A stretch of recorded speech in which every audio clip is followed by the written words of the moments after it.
I started panicking about Trump way earlier than most people because I saw so many parallels between him and all these scary dictators I read about.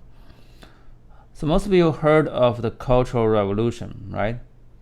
At least you watched the Three-Body Problem, right? But very few Americans seem to know why it happened. Well, most Chinese don't know it either. So I implore you to read up on some materials or at least ask the ChatGPT. The motivation for that 10-year-long unspeakable event was actually pretty simple. Well, in case TikTok gets rid of me for saying this, please find me on YouTube. So the Cultural Revolution happened because China's top leader, Chairman Mao, tried to replace the technocrats in the entire government with loyalists who wouldn't question him. That's almost the only reason. If you don't believe me, go look it up. Why am I talking about this? Well, I just read this report saying that Doge has fired more than 216,000 federal employees so far. The biggest job cut event anywhere in recent history. The only parallel I can think of was the Cultural Revolution. So why was Mao so against technocrats? Well, because they were a threat to his personal authority. Firstly, there was an external event. In the Soviet Union, Stalin's successor Khrushchev made a speech trashing his late boss ruthlessly. That speech basically destroyed Stalin's legacy like overnight. And that made Mao quite anxious about what his own people thought of him. And then a few years later, Mao's economic policy led to a huge famine. It was so terrible that the Communist Party had to sideline him from economic affairs. Well, he was still the number one, still the face of the party. And the cult of personality was still designed around him. But he was no longer the policy guy. And this Vice Chairman Liu took over most of the policy-making duties because he had some administrative skills that Mao didn't have. That really made Mao believe that Liu was going to become the Chinese Khrushchev. So insecurity was probably the main factor, but maybe he was also just bored. I think we shouldn't underestimate the power of boredom. When a dictator gets bored, millions have to play with him. That's a big problem. So anyway, to restore his authority, he had to get rid of not only Mr. Liu, but also the entire technocrat class in the government, who might question him. So how can one person purge so many people without causing a rebellion? Well, his leverage was the cult of personality. So he encouraged these young people, especially high schoolers and middle schoolers, to smash the government agencies in the name of a continued revolution. Like, dude, what do you mean? You're already the chairman. What revolution are you talking about? Well, he asked people to rebel against the hidden capitalist rulers in the government, which was basically the communist equivalent of a deep state. You see what I mean? Essentially, those were the people who had training in a certain task based on some technical standards. And Mao couldn't have that. If you believe in any objective standards such as math, you believe less in me. That's not okay. So he used his power as the face of communism to mobilize ordinary people against his own government. Now imagine those teenagers who grew up in a suffocating asexual culture and all their libido had nowhere to go. And now that they had the green light to go smash things. They're like perfect. I'll skip the rest of the stories because it's too long, but basically all the technocrats were kicked out of the government, if not jailed or killed. So not only that, all the universities were closed. China stopped providing college education for 10 years. Why? Because independent thinkers come from colleges.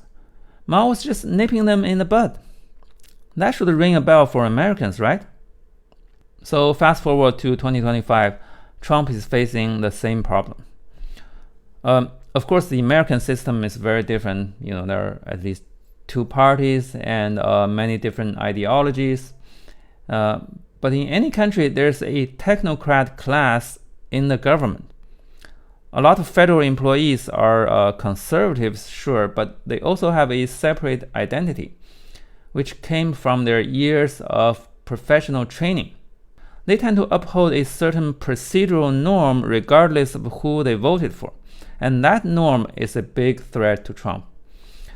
Remember what happened to his first administration.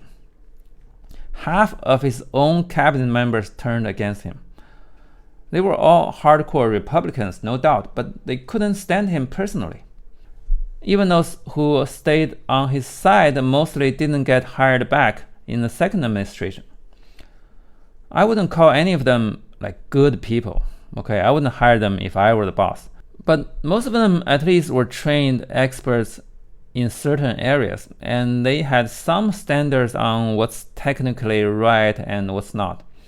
And those technical standards were the reason the first Trump term didn't end up in a recession like what we're going to have now. It was still bad, but they pulled through.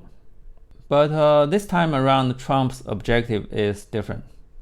He's no longer aiming at winning elections because there's a term limit anyway. So this time he needs nothing less than a coup. That's something the technocrats can't help him with, no matter how conservative they are. So this time around, he needs loyalists and loyalists only. In other words, he needs a cultural revolution. So someone leaked that Elon Musk and Marco Rubio recently had a small fight in a cabinet meeting. So Musk, who's not a cabinet member, scolded Rubio, the state secretary, for not firing enough people.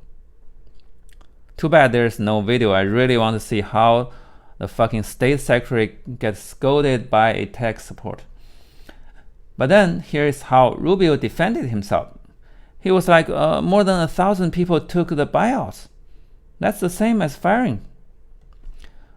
So you see what I mean? Firing people became the new political correctness in this administration. Okay, the more you fire, the more you serve the great leader. Simple. Trump doesn't have teenage red guards, not yet anyway, but he has Elon and his teenage Excel sheet readers. This is no doubt a digital cultural revolution. And the brain drain as a result is why they messed up so bad with the tariff calculations and with the signal scandal. They could just find other countries' tariff schedules and then find the US export data on each category and then just do a weighted average. It should have been a piece of cake. I can do it if they pay me enough. But no, they had to use ChatGPT. There will be more mess ups like this. Okay, way more than the first term. Actually, 2 kids died of measles already, a completely preventable disease, because for some reason, a brainworm guy is so much better than an actual scientist. Speaking of cultural revolution, I think people should stop trying to understand Trump with a left-right mindset. If he had an option of turning America into the communist North Korea, he wouldn't hesitate to take it. He loves being Kim Jong-un. Every building would become a Trump Tower. Wouldn't that be nice? And it's not about the Christian Western culture either. If Trump had an option of ruling America like a Chinese emperor, like taking 1,000 foot-binding concubines for himself, he would do it in a heartbeat. This guy plays with ideologies, but his actions are not ideological motivated. Like every tyrant before him, he's motivated by taking control over other human beings.